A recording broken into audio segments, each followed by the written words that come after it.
Good afternoon, everyone. Welcome to this Medicaid Monday seminar. In case you don't know who we are, these are the attorneys who practice out of our office. Frank and I have been here for a long time. I've been here for 10 years, so Frank less than that, but 7 years next month. Yeah. So Frank practices predominantly in the Medicaid area, which we're going to talk about, and should be a very interesting presentation. So this is our agenda for today: Medicaid basics.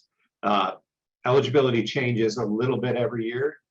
Hasn't changed a lot, but numbers go up based on inflation. And in today's world, we actually have some fairly large increases. How are you going to qualify for Medicaid when you need it? Because you can't just walk in and get Medicaid, right, Frank? Not unless you don't have very much. Right. And you still would have to apply. That's true. How penalties are created and what the next steps are from there. So when people come to see us, they have certain goals. These are predominantly what people are looking for. They need to appoint someone for when they are incapacitated or gone to handle matters that are left behind.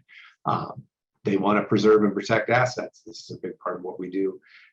People accumulate assets over time. They buy a house, they pay it off, they build up money in the bank or in the stock market, and you want to make sure that it goes where they want it to go, not to predators or creditors or taxes, or hopefully not to lawyers, but we'll take a small piece just to get it protected. And of course, to provide a legacy to your family if that is something you're interested in. Most of our clients are. Virtual estate planning, we still can meet by video conference, phone call, obviously, or certainly in person is our preferred route, but we no longer can execute documents remotely, which was one of the few benefits during the pandemic, but we make it work. But if this is, someone is farther away or not as mobile, we can certainly do a Zoom to meet with them. And sometimes we travel two people. We're elder law attorneys after all, and sometimes our clients are not in the best of health. So I would say Frank pretty routinely is visiting people at home to get some documents signed. And certainly more now. I mean, during the pandemic, we had to stop doing that for a little while, but it's been good to get back out to see people where they need to be seen, because as you were kind of alluding to, sometimes they can't always come to us. That means we just have to go to them. That's right, and that's always available. So what are we really talking about today? How are you going to pay for long-term care, okay? And there's some questions you need to ask yourself. Where do you want to be? Do you want to be at home? Do you want to be in a facility? Do you want to be in a senior community? There's a lot of options there, but they all need to be reviewed carefully. Who is going to take care of you when you need care? Is it going to be a child? Is it going to be a spouse? Is it going to be paying someone? A lot of people really don't think about the who. They think about the where more than the who, but the who is very important. Or to some degree, I think they think of who isn't going to be the one. Yes. I think most people don't want to burden their kids with this. That, right. Not to say that happens in every situation, but I think a lot of times, at least when people are typically younger and more in the stages of planning where they're just starting to think about these things, right? They don't want to be that burden on their kids, which is really good, right? That they right. have that thought, but then you have to do some planning to make sure that if something happens to your health, they don't wind up being the ones there that have to take care of you if that's not kind of what you want. Right. And then the question we get all the time is how people are going to pay for it. And self-insuring essentially means that you're going to pay out of your assets for as long as you can or as long as you need the care. We are fans of long-term care insurance or life insurance products that have a long-term care rider. Unfortunately, these products are becoming more and more expensive, and they may be out of reach for a lot of people. And then Medicaid, predominantly what we're going to speak about today, which is really the middle-class lifeline, if you will. So Frank, here's our 2022 numbers. So we always get new numbers, right? Whenever we get to a new year. So every time that we get them down cold, they change them on us. That's right. So the individual limits are in front of you guys now on the screen. So if you're one person at home applying for Medicaid to get help in your house, your income limit goes up to a whopping $954 now. But that's $50 more than it was last year, which $50 is not the biggest increase. If you're just thinking of broad numbers, but for a Medicaid increase for 1 year, that is a pretty substantial increase. It's by far the biggest I've seen in 1 year. You could have maybe Netflix and Apple TV for that. Yeah. get the Hulu with the premium package, right? If you're a couple at home, that goes up again, so it's $13.67 plus your additional first $20 disregard, so that goes up to $13.87. That $34.35 number, the MMMNA, is your minimum monthly maintenance needs allowance. What does that mean? It's a tongue twister. That's what it means. Right. That means it's hard to say. It means essentially that if you are a person that has a spouse in a nursing home or receiving home care, you as the community spouse, that is your income limit, the $3,435. That's also a decently large increase from last year. And then the bottom set of the slide talks about resources or assets. We use those terms interchangeably, but they mean the same thing. So if you're one person at home, your asset limit goes up $900 up to $16,800. If you're a couple at home, you don't just double the number. Again, that still makes too much sense. So they still don't do it. That's right. So that's up to 24,000. And then we still have our community spouse resource allowance of just shy of 75,000. That did not change. That is still the same number. Yeah, so a couple of things I think just to briefly unpack there is that the minimum monthly maintenance needs allowance is a very good thing for a lot of people. Yes. And usually that's enough income to allow the well spouse to stay in the home, to operate the home, and to have sufficient resources to do what they need to do on a daily basis. Certainly. If you're an individual and you do nothing and your income goes down to $934 a month, most people in this area are going to struggle to stay at home, that type of income. Yeah, especially when you have a house, right, with house expenses, property taxes, upkeep, maintenance, utilities, things like that. So the good news is, though, certain things are non-countable, right? Now, it's not an exhaustive or an extensive list, but there are some. Yeah, so the biggest ones here is you get that $16,800 allowance, right? Anything below that, they can't take from you. You can prepay your burial arrangements, and there's no limit on what that number is. So you could put $25,000 to a prepaid burial if you wanted to, right? But Most people don't, but it has to be irrevocable. yes. But if you do apply for Medicaid, if it is a revocable arrangement, Medicaid will make it into an irrevocable arrangement. We don't see the next exception very much, but if you do have something that is operating as a business, then that asset is exempt. The income from it is not exempt. It can be dealt with in other ways, like we do with other pieces of your income, but the business itself as an asset is exempt. You get a very small amount of life insurance. This is another number that has not changed since the inception of Medicaid back in the 60s. So you still get life insurance up to a face value of $1,500. If you have more than that, whether it's in one policy or in multiple policies, if it's more than $1,500, it's not an exemption. It's counted as a resource. The biggest one I think that benefits a lot of our clients, probably more than any other one in particular, other than your house, is your IRA. And that's a big benefit in New York. Most places do not have that benefit. So if you do have an IRA, 401k, 403b, 457, any tax deferred retirement account, if it is in periodic payment status, is exempt as an asset. So please do not spend it down for your care without talking to an attorney first. Absolutely. Another big one is you can have one car, and you'll notice it does not say a value next to it because there is no value needed on a car as long as you only have one. So it could be the nicest car or the worst car. You can have one. And I've tried to get people to buy some very expensive cars to exempt some money, but no one has taken me up on that yet. One other thing I want to note is that when we talk about business assets, it needs to be in some kind of business form. So generally speaking, a DBA isn't going to suffice, or just owning property in your own name is going to not be really protected. To be really on all fours for that exemption, it needs to be in a corporate form or an LLC. That doesn't mean that it can't be put into that form before we apply. So again, another reason to reach out and make sure that things are exempt before you go. Yes, couldn't agree more. So a big exemption is the home. If there is a spouse living in it, a well spouse, or a minor. We don't see that one very often, thankfully. I mean, we usually are dealing with people whose children have grown to a sufficient age that that's not an issue, but it can happen. Yes. Or more often, we have a disabled child living in the house. That's true. Yes. Of those ones, if it's not the spouse, usually it's a disabled child. There are, of course, transfer exemptions, most notably the caregiver child exemption. Yes. One of the big issues with that is, though, proof. Yeah, so to hit the exception, you not only have to be providing the care for I think it's 2 years right before the admission to the nursing home, but you actually have to prove it, right? That is part of the criteria to have that transfer approved by the county rather than assess the penalty period. So usually that involves getting medical documentation, affidavits potentially from medical providers. So it is a transfer exemption. We have used it. It is just not as simple as unfortunately doing a piece of paper. Right. I think a lot of people think it's more accessible than it is. You have to provide a level of care that is essentially the same as a nursing home too. Right. So there's a lot of proof involved there. Intent to return home is a thing that document that we file sometimes when someone goes into a nursing home, when we anticipate bringing them home to ward off liens. Yes.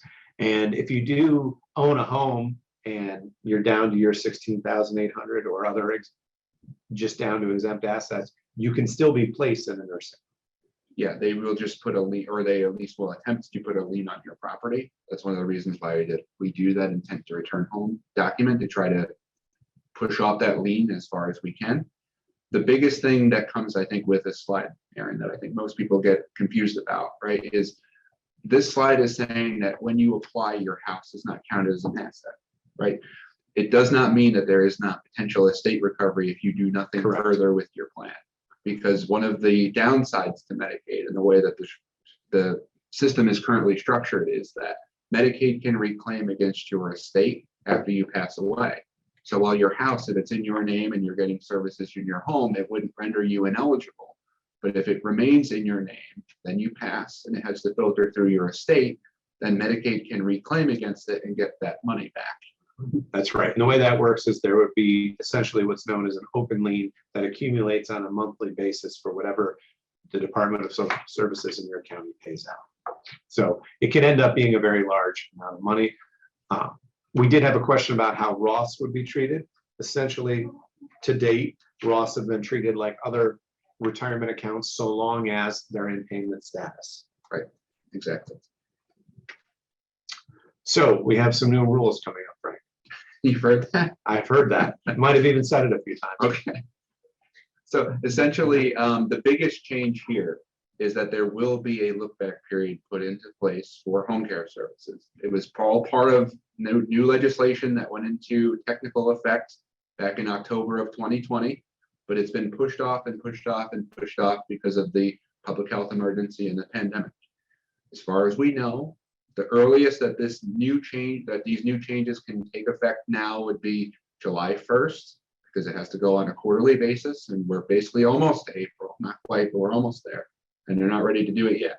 So in our minds, at least for now, we're thinking July 1st, 2022 is when the look back will start for home care, going all the way back to transfers made either on or after October 1st of 2020. Correct. No change as of right now for chronic care or nursing home rules. It's been 5 years. It will continue to be 5 years unless there's other drastic changes in the law. So the 5-year look back, again, 60 months, okay, not 7 years, not 3 years as it was in 2006. No real movement to change here, okay?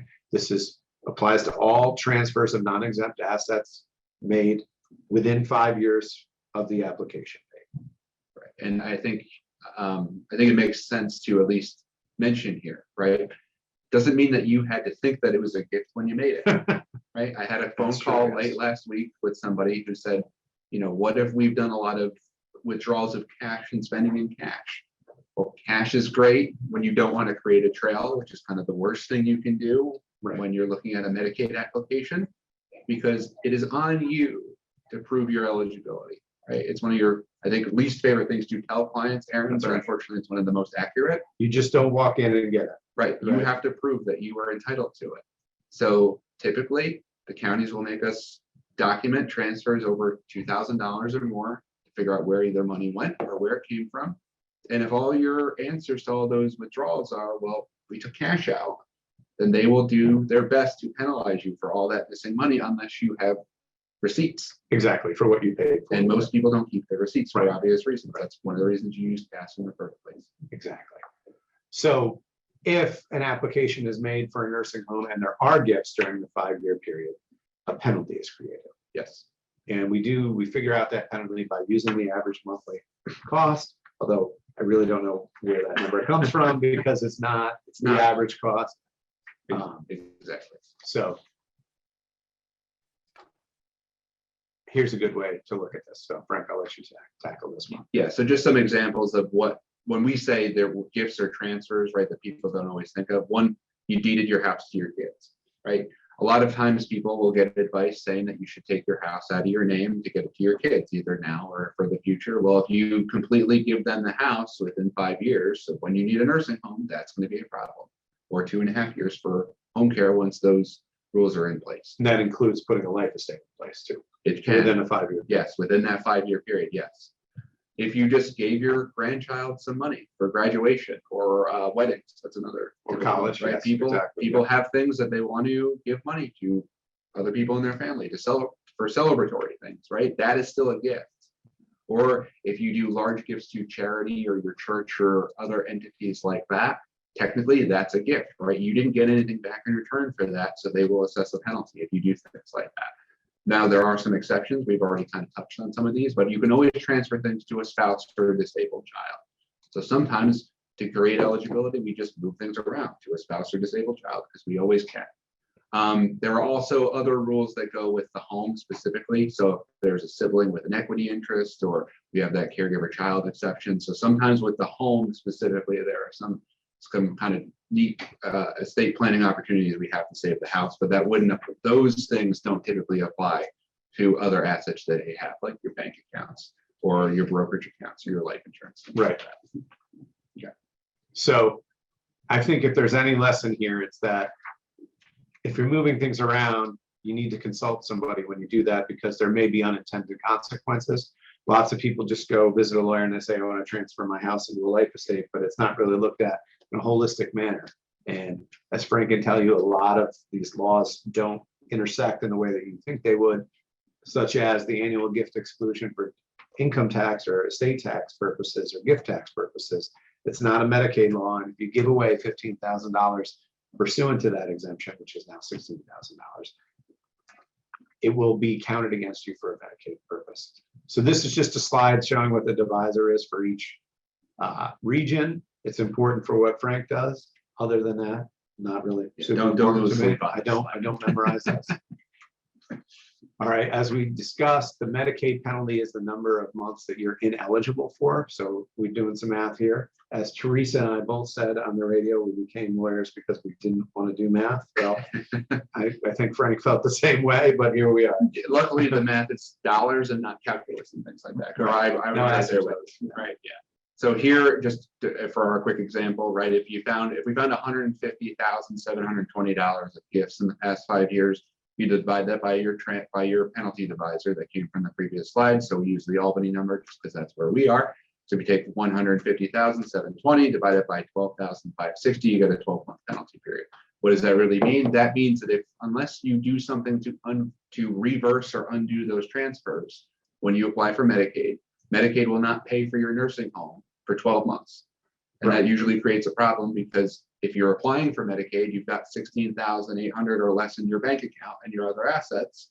Where's that money coming from? And you can't run the penalty period proactive. Not anymore. You have to be in a facility. Correct. Which is one thing that people get tripped up on.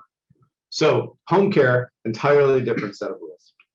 Right, and especially for right now, at least until July 1st, based on our most current information, because there's no look back and no penalties still for home care.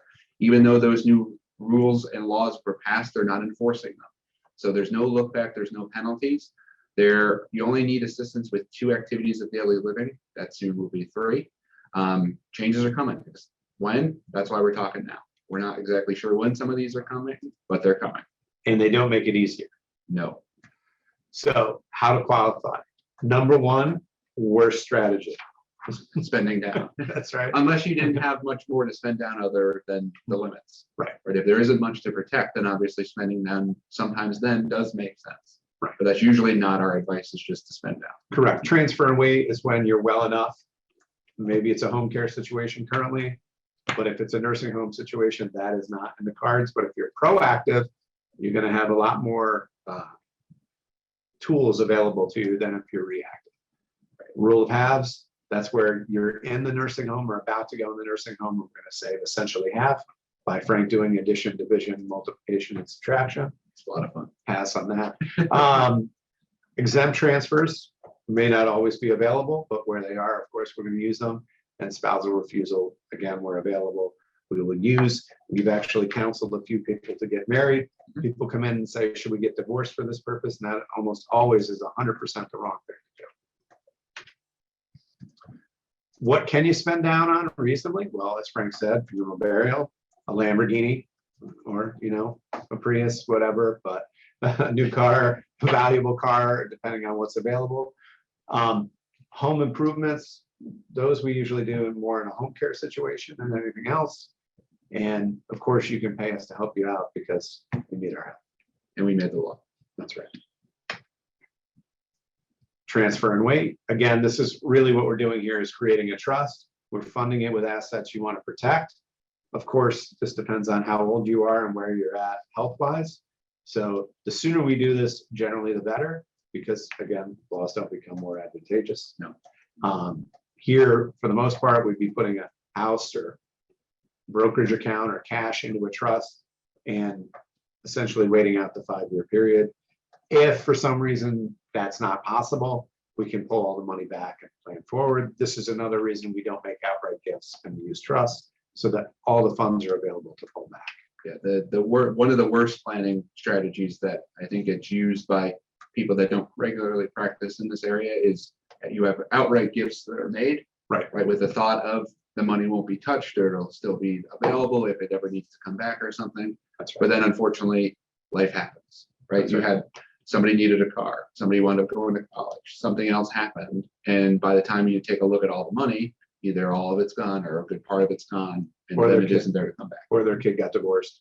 Yeah. You know, that's also a problem with outright gifts. Or So, sued or other judgments, that kind of stuff. exactly. So it's usually, it's a good thought, but it's usually not a very good planning technique. So rule number 3, it's a less of an opportunity than some other ones, right? Because it means that you've foregone the opportunity of protecting all of your assets.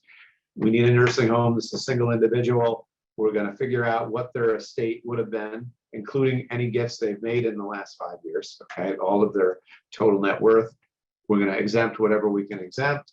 And then we're going to figure out what needs to be paid to the nursing home over a period of months. The bigger the asset number is, or the bigger the gift number is, the longer this penalty period is going to be. Fortunately, most people don't live in nursing homes for really long periods of time, but we have had people live over 5 years in nursing homes. We have. On several occasions. So this can be a really valuable planning technique. And even if the person who's going into a nursing home passes away while the note is in place, there's really no loss involved there financially. There's just the obviously very emotional loss of the person. So again, we don't want to get into the weeds on this, but if you have 318 and we exempt, basically it becomes perfectly 150. That almost never is the case. No, But made the numbers easy for right, everybody. but this gives you the idea of how that would work. This is not something that really you can do on your own because there's a lot of strictures to the way the note must be done. So again, if this is something you need, I strongly encourage you to seek out the help of a professional. And the counties will look for that. Because I have had a county or two reach out with other notes that were done by other offices to say, what do you think about this? Yeah. Right. So the counties know what to look for. So you can't just throw something on a piece of paper, label it promissory and get you there, unfortunately. Right, a post-it note that says I owe you 150,720 isn't going to get it done. It's not going to happen. So again, we have exempt transfers, and we've gone through this, a lot of this. So I don't think we need to stick on that, but that's obviously a tool in the toolbox. Okay, and again, if you have a spouse, you can transfer 100% to the spouse, essentially, although you still can keep your exempt resources if you have them. And really, in IRA, you wouldn't want to transfer or tax deferred retirement account because that would cause problems. But The other thing I think to add here, which just makes sense, is if this is the planning opportunity that makes the most sense for someone, which if you have a spouse that's well, it's hard to kind of beat this right, opportunity because we can save everything. We just buy shelter to the spouse. But then just think about what we've done in that instance. Then we've loaded up the spouse with all the assets. Right. Then we have to do some planning for the spouse. That's What right. happens if something happens to them? When something happens to them, where do they want things to go, or how do they want that structured? That's right. Unless there's a large age gap between spouses, usually the well spouse is also having some health issues from taking care of the non-well spouse. Yes. Or they're of an age where we need to be very careful about this. So this is a good step in the interim, but it's not really the ultimate plan in that case. Yeah, it's kind of taking a two-step plan, if you will. Step one is Medicaid eligibility. Right. Step two is then further planning for the well spouse once Medicaid is in place and approved. Exactly. So spousal refusal is a pretty common tool we use, obviously, when there's a spouse in place. And this is one of those reasons that we've advised people to get married who have lived together for forever, just not gotten married for whatever reason. It makes a lot of sense here. The significant other refusal isn't a thing. It is not a thing, or the fiance refusal. Yes. So important to know. So today's webinar is really just the first in the series, which Frank will be on every one of. I think so. If not, then you guys will still be back. So on the 14th, talking about Medicaid Asset Protection Trusts. Okay, these are part of the transfer and wait type plan. All right, where you get out and you're proactive and you're putting assets into trust. March 21st is going to be an hour because we're foreseeing, and we have seen, significant changes in home care. We have new ADL rules, we have new physician rules, and Frank will be happy to talk about all of those. It's gonna be a little confusing, but we're gonna do our best. Sure, absolutely. And then nursing home Medicaid will be on March 28th. Again, a lot of things to know there, not a lot of changes, but if you really want to get into the depth of the promissory note and rule of HALVES plan, that will be there. And obviously, if you have questions or know someone that needs a consultation in this area, you can contact us at bureauoflaw.com or 518-459-2100.